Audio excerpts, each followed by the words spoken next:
Hello and welcome to today's reading. It's been a minute. I have had a little break. I hope you have been well.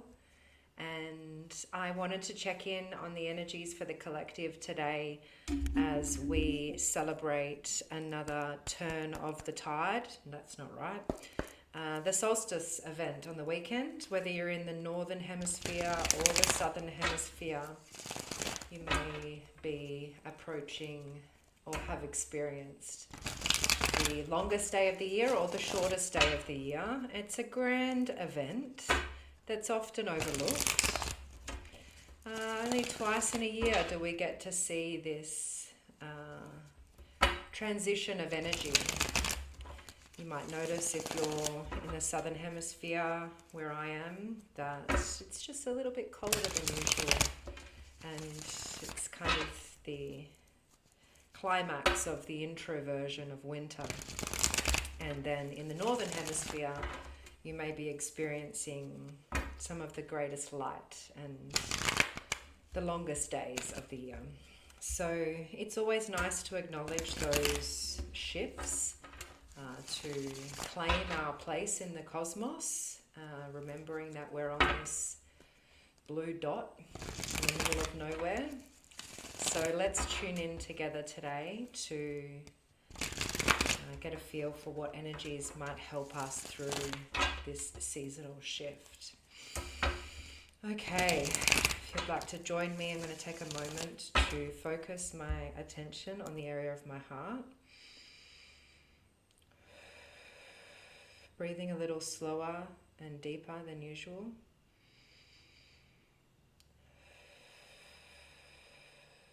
Just going to signal to my brain that it's not needed just now. I'll let the heart do the talking.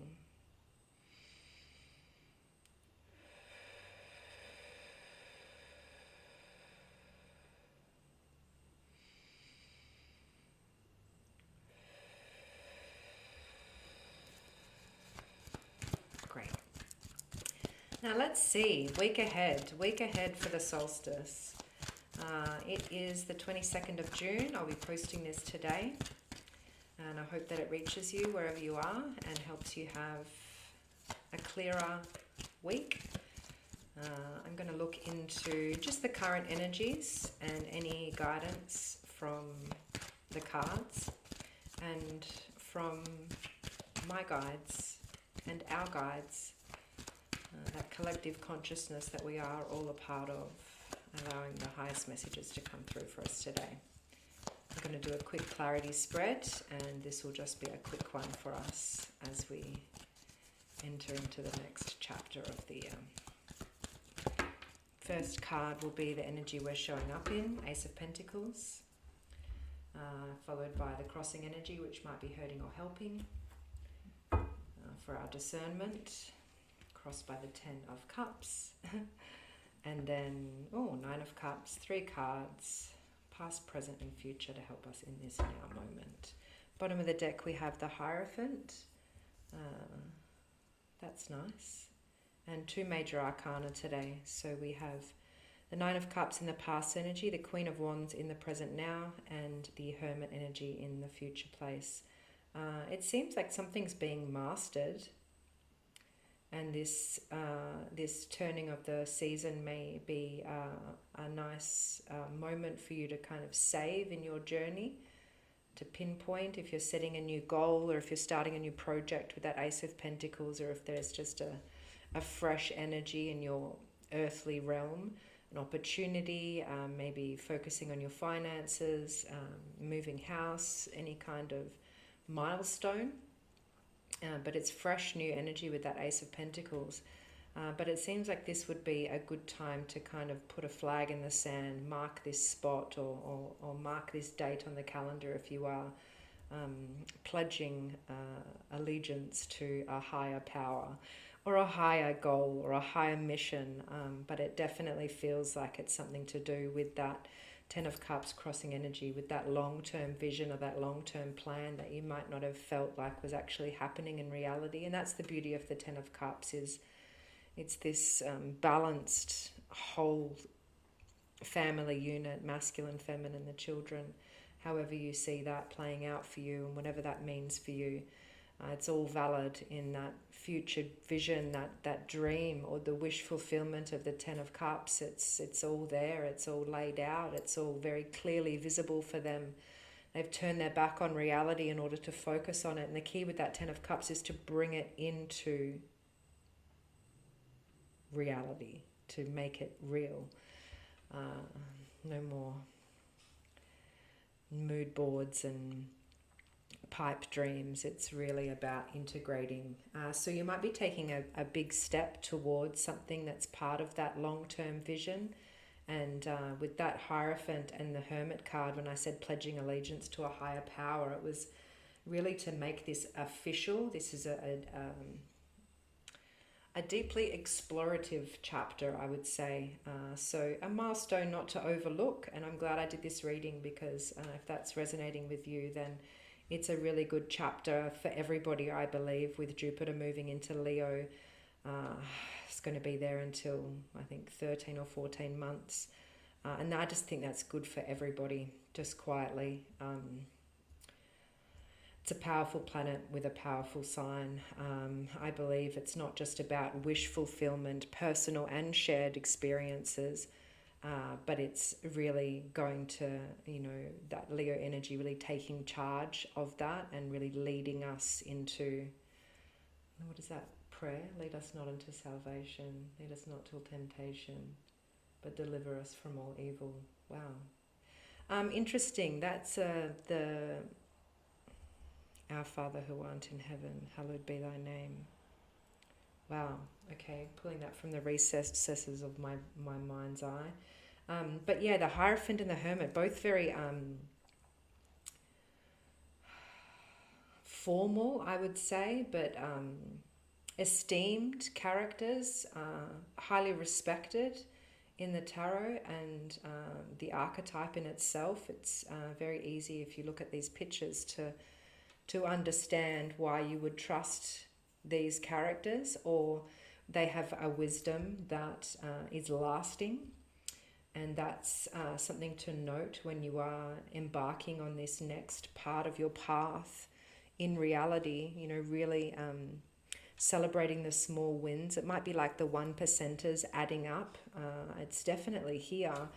The Queen of Wands in the present now is really where I'm getting that Leo energy from. She's, against all odds or against all superstitions, or without needing to protect herself from fire or from risk, without having that fire retardant clothing.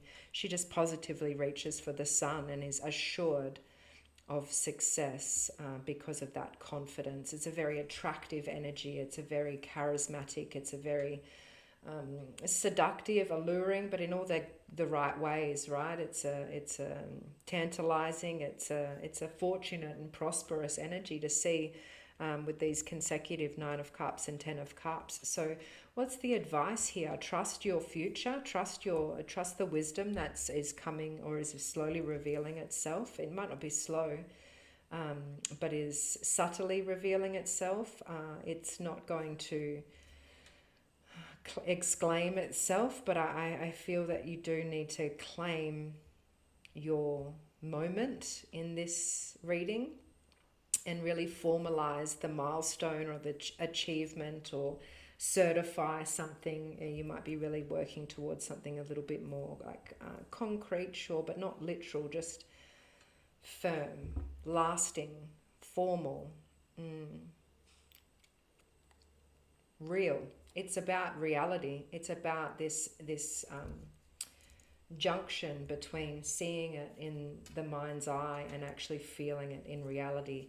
And I'm reminded, the body keeps the score. So if you've been dreaming of something or wishing for something or really wanting to share this with another, and it's been kind of on repeat or been brewing for a long time, it's really born from your intimacy with your own values and your own feelings and your own appreciative perspective about how your reality is playing out or shaping out each day. Appreciating the little things has really allowed you to dream big or feel like you want to dream bigger. And so well done in that past energy with the Nine of Cups for really standing before your values and holding space for yourself. And if that doesn't feel like it's resonating, then the advice for that would be is to remember where you have previously birthed these dreams, if they were just for you and it's now something that you're opening up or sharing, or if that's the challenge for you to be able to share this and allow others in, or to reveal your vision to a greater collective, however that resonates, then celebrate that, honor that. It's definitely the first step in the next time round the Pentacles journey, which is earth energy, and it's really aligning that feeling of this is it. You can taste it, you can feel it, you can touch it if it feels. It's almost like we're awake in our dream right now, so the ability to navigate yourself consciously is really, I think, where the work is in this Hermit energy. And, I also want to say this solstice energy, it's, the intention of the reading is to really just check in with that crossing point. And while the Hermit is quite an introspective, kind of going within energy, the Queen of Wands is very much a extroverted energy, like the sun. It's a very shameless self-promoting energy, and well done to her, not gender exclusive, but that's really the power of that Leo energy and Wands energy, fire energy. So while half of the planet is experiencing this lightening up and this heating up and this expansion in the area of light and consciousness, and the other half is kind of going within and introspecting, there's elements of play for both of those to really harmonize together. And I guess it's about acknowledging those past chapters where it's not linear to get to this place, and that's what I'm kind of saying. It takes all season, it takes all elements for you to really see that vision right there before you. So take the opportunity, really claim that, and if you don't know what this is related to, if this is like leaving you a little curious as to where you could integrate with these messages, then find something that really brings you joy, that ties you to not just the expansion of future developments or future visions, but also brings with you inherited or earned or integrated, like past parts of yourself that are really tied to that, like that you really hold as valuable. Take the first step on the path that's going to help you bring down that vision into life. And if you need guidance or support and going within is not quite cutting it, then find a mentor, find a wise guide, spend some time finding the right guidance to take you through this next chapter. And look, we're looking into the week ahead. This is just a quick clarity reading. There's not much else that I want to say about that. I might just get some clarification on how this might play out with that Queen of Wands energy in the present now moment. What do we want to know for the collective? Queen of Wands looking over at this Hermit. They're definitely working together. Northern Hemisphere, Southern Hemisphere. It's a collective pull, or it's a collective, it's maybe with ikigai, that Japanese concept of finding purpose and meaning. It's really that intersection between what you love, what you're good at, what you can be paid for, and what the world needs more of. Interesting. Queen of Cups.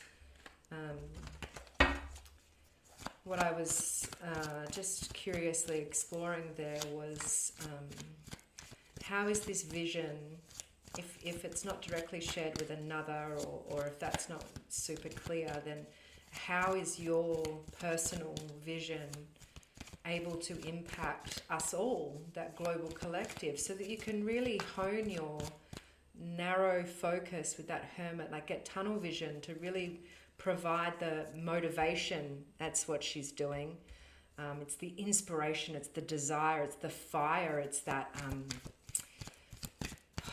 don't give up, you know, you're going to need it. It's the why, so that when things get tricky, you've always got that reason why you started. That's why I said in the beginning to really mark this moment in whichever way.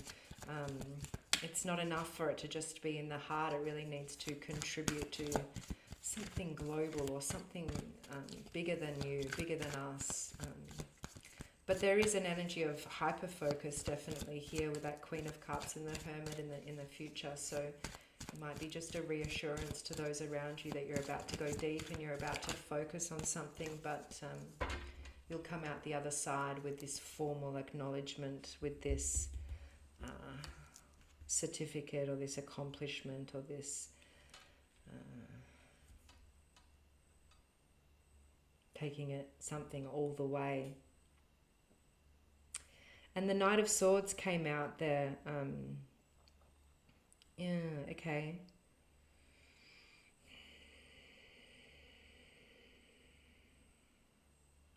Well, I think, yeah, it's about employing some kind of tactic or skill or preparing yourself for when the mind might get carried away or feel defensive or start rushing into stress, and take you away from the pure bliss of actually dreaming and actually bringing your visions into reality. You know, if you can dream it, you can feel it, you can create it. And I think we're being reminded of that here, to have the confidence to really leverage this Jupiter and Leo energy, especially as we enter into Mercury retrograde, when things sometimes get a bit skew-iff with communication and such things. But the Knight of Swords is just absolutely slaying its opponent and rushing in. But it's sometimes a stressful card, which is why I was kind of feeling it like getting on top of your cortisol, getting on top of the inevitable stress that comes with following your dreams and really committing to the bit, or committing to bringing that wisdom home. And there will be definitely more time for you to celebrate and really feel yourself exposed before your North Star, your destiny with the star. But there's 3 cards of wish fulfillment here, so I would absolutely take it, and one step at a time. It's happening, and it's really up to you to manage any wobble that inevitably comes with paths worth venturing. I think I'll leave it there. And if you do need any guidance or any support, or you'd like any assistance in navigating your way, I'm always here, and thank you for joining me. You can reach out to me directly by booking in a reading with the links below.